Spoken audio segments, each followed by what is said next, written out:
Good afternoon, Sarah Abbott. Welcome on VH Berries. Thank you for having me. I am extremely grateful because you're exploring every narrow corner of the Amazon rainforest with the aim of rolling out a greener and more vivid picture of its story. How are you doing today? Oh my God, what a great introduction. I'm doing great. How are you? I am also doing good.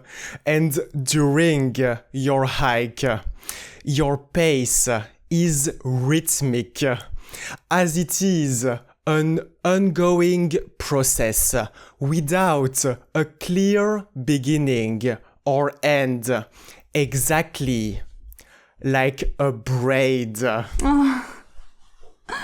my God, I love that you added that into the introduction. That was beautiful. Absolutely, Sarah Abbott, and I would love to discuss about the braid because through the movie and the book, I learned that the word Amazon comes from the Greek mesos. What is your meaning of that title? Oh, my personal meaning is I think the braid is it's a super strong word, especially after filming this movie. The movie is about three strong women from three different countries and how through borders and through cultures and through backgrounds, their stories all kind of intertwine together because of one single object, which is the braid. And when you think of the braid itself, it's these three pieces that are just binding together to make something beautiful. And it's pretty deep, but I think after the film, it definitely meant something a lot more to me. Absolutely, Sarah Abbott. After making that feature film called The Braid, that word has a deeper meaning. And that work of art is the talk of the town. Both this year and since last year release. Can you tell us a little bit more about your character called Anna? Yes, of course. So Hannah is the daughter of Sarah. Sarah is played by the lovely Kim Raver. And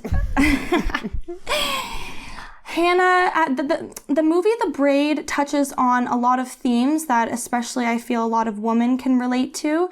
And what Hannah deals with specifically is anxiety. And I connect with Hannah a lot, so it was very easy to kind of get in the headspace of Hannah, but she's dealing with, school and having to, kind of get over her fears while also trying to deal with the fact that her mother has cancer. And unfortunately, a lot of people can relate to that. So it was kind of difficult at times to play and understand Hannah, but she just loves her mom. She wanted to be there for her mom, and just like every other character, she was trying to break through boundaries and push through her fears. She was pushing through her fear, Sarah Abbott, and that feature film is adapted from that specific book, and you were working with author and director Laetitia Colombani, who also plays your teacher in one of the scenes. Yes.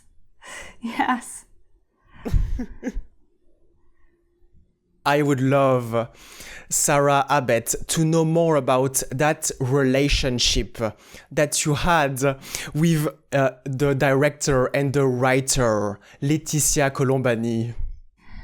Laetitia is just phenomenal. I've never worked with someone as talented and as kind-hearted as her, and I think because I think that the Braid really is her baby, so it was really special for her to make sure that, everything that the actors and crew were doing was just true to the film and did justice for it. And what was great is I didn't just go to work and do my job and then go home. I got to sit and talk with Leticia and got to talk about my character and the scenes, and she was very open to any suggestions I had or any of the other actors had, which I thought was amazing. And we still talk to this day. She actually just wrote me a recommendation letter for a university, and she always says, always keep writing. So I always keep writing because of her. Absolutely, Sarah Abbott. We all need to always keep writing and putting those words on the paper. And to give more context about the Braid, the story and the feature film is putting 3 women on the spotlights, 3 individuals that are living in 3 different continents, but with one desire, the one for freedom. Yes, exactly. And it's lovely because it's such a strong female-driven movie, and especially that it was written and directed by a strong female as well. I think it makes it so special. It makes that feature film very special, Sarah Abbott.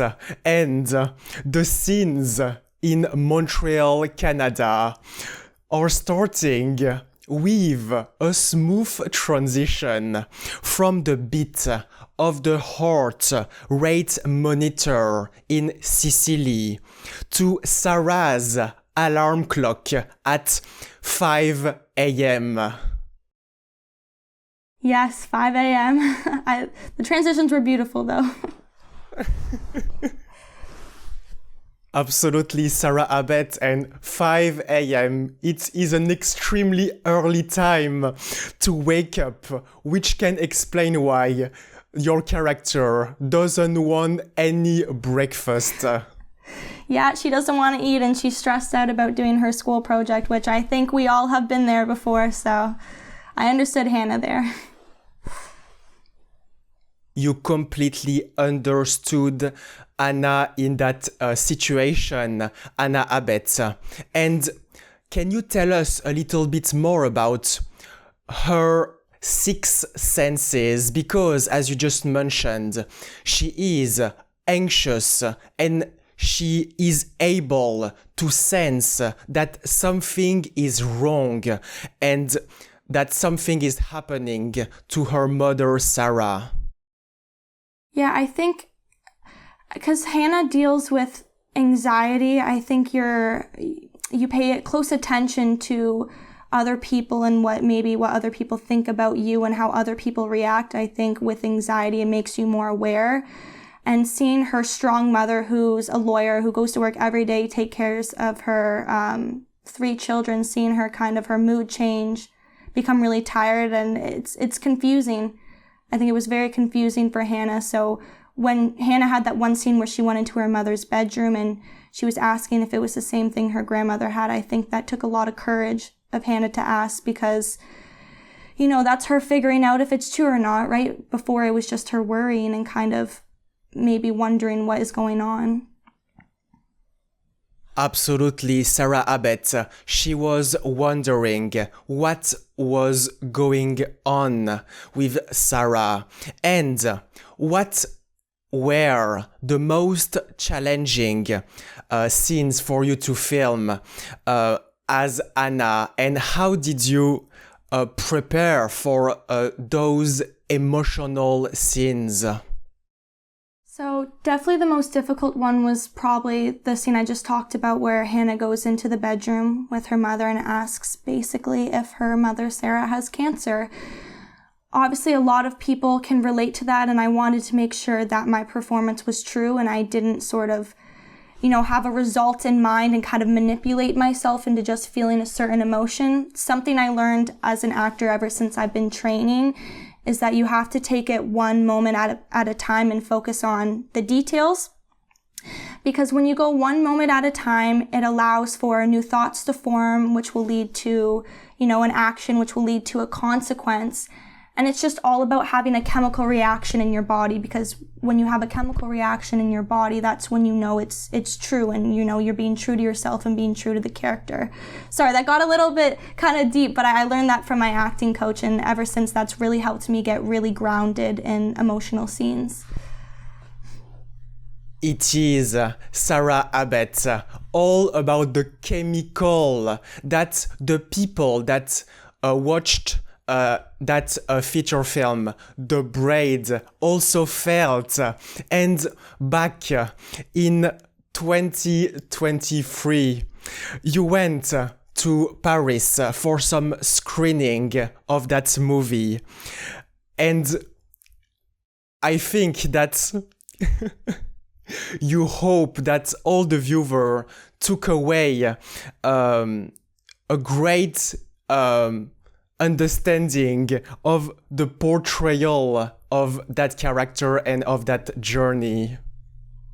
Yeah, for sure. It was scary, and I was also excited as well, because I got to meet all the other girls from India, from Italy, the crew from around the world. So we were really hoping that it would touch at least somebody's heart. And what was amazing was we got quite a long standing ovation. Everyone was just crying, that made me feel like it did touch some people. And I also had some audience members come up to me afterwards just crying, telling me that they could really relate to certain parts of the films, and also that they were very happy with how the different cultures were portrayed in the film, because I think in media and in film, it's important to always be truthful. So knowing that people really understood and could relate to the film made me feel really good.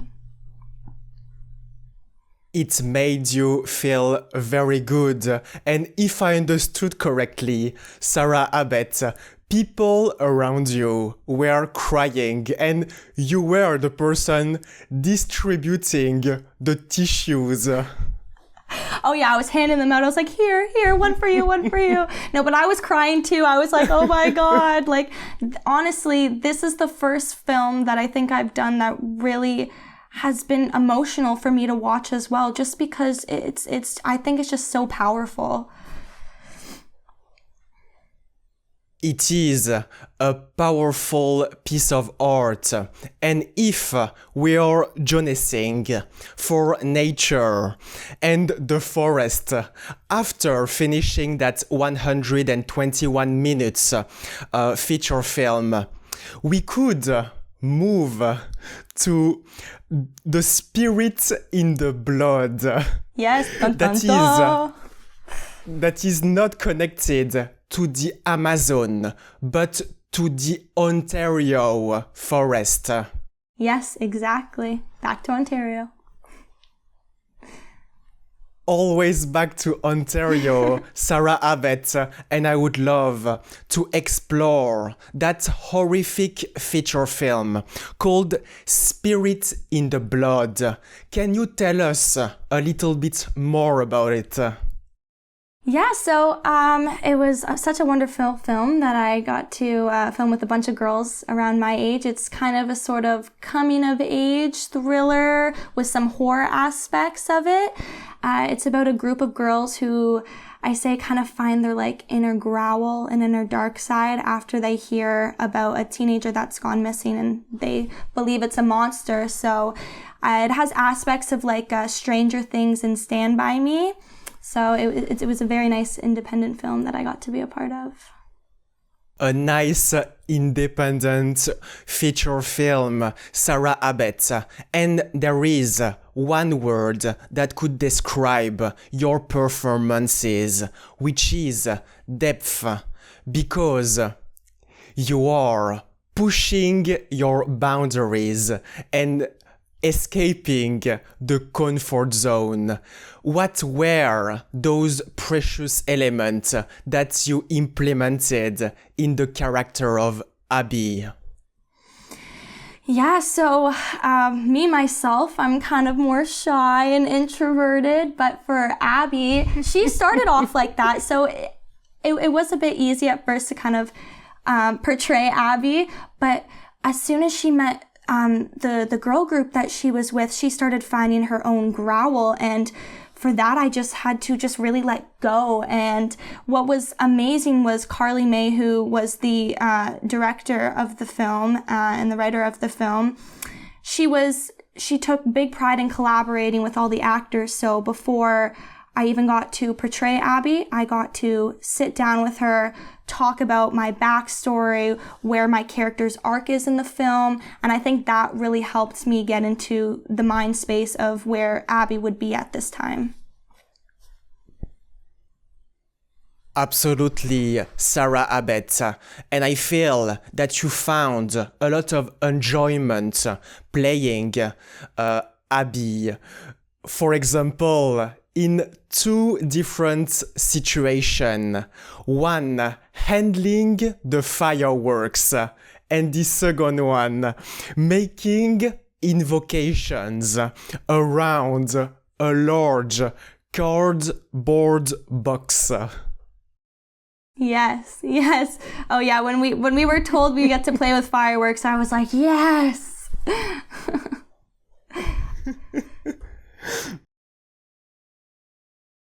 As a matter of fact, Sarah Abbott, you were not impressed with those fireworks because it was not maybe the first time that you handed those objects.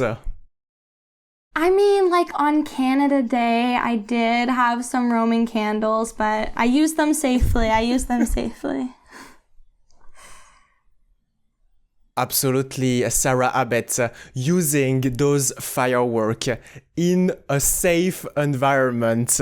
And I would love to know more about the significant emotional shift throughout that feature film, because as you just mentioned, Abby is at the complete opposite of Anna from the Braid, because she's much more confident.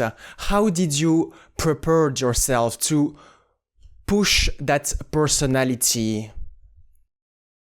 Yeah, so having a director such as Carly, she was always open to our suggestions and what we wanted to try out. So it made it very easy for me to feel comfortable, and I think that's important when dealing with a character that's more confident and more out there.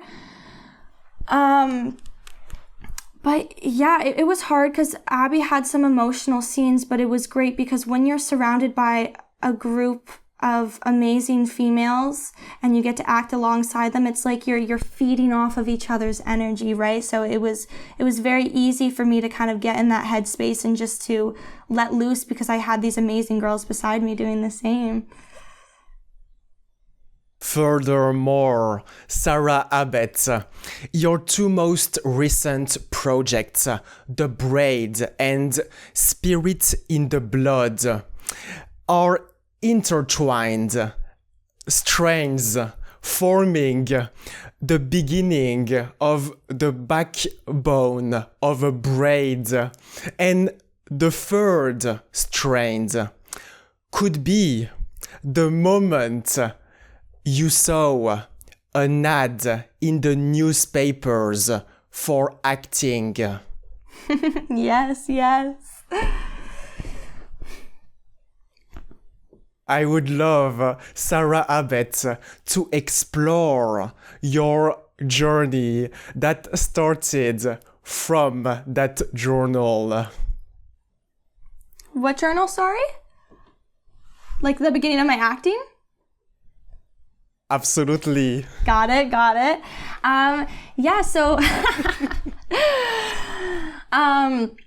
so I grew up as a competitive dancer, and I thought that's what I wanted to do my whole life until I found an ad in the newspaper when I was around 7 years old, and I went in. I know, crazy story, because no one else in my family are necessarily artists.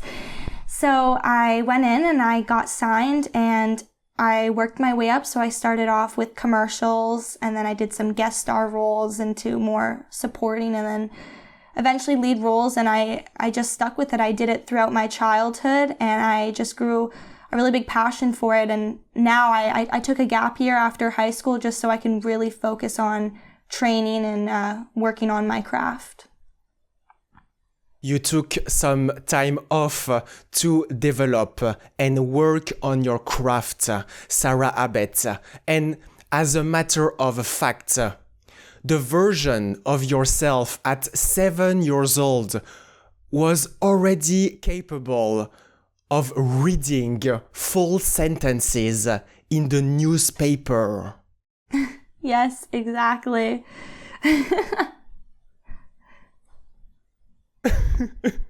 This is a very impressive skill that is important to underline.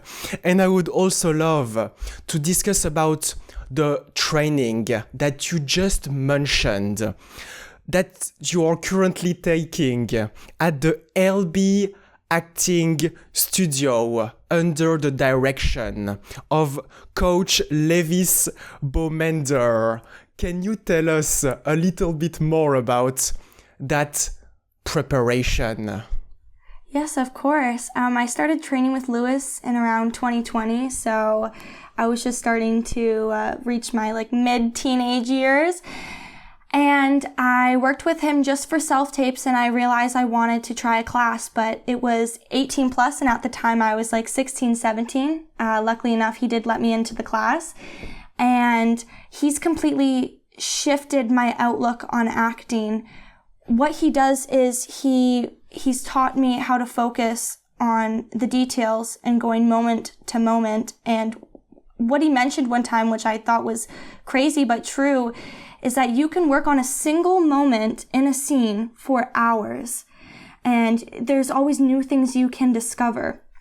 You can always get as much as you give. You know what I mean? So he pushes me to go past what I think I can achieve. And that in general just allows me to experience new things as an actor. And I think that's what grows my craft. This is what grows your craft, Sarah Abbott. And I saw a very impressive clip in which you are using the drop-in exercise, repeating a line over and over again with more intensity. Yes, so I actually got to work with my acting partner Vincent. It was a very emotional scene, and what Lewis got me to do was just say it over and over and over again. And at one point, I just was Lewis, I can't go harder than this. And he was like, say it again. So I did it, and what I did there was a prime example of me experiencing something new and pushing myself past what I thought I could do. So I think that clip caught something really, really special, really cool. It was a very cool clip. And in conclusion, far from any main roads and towns, there is no trail of paint for you to follow. Only the daring to treat untamed ground and reach the Abbott village. And I am looking forward to see those upcoming projects. Thank you very much, Sarah Abbott. Oh, thank you so much. Oh, that closing was so sweet. Thank you.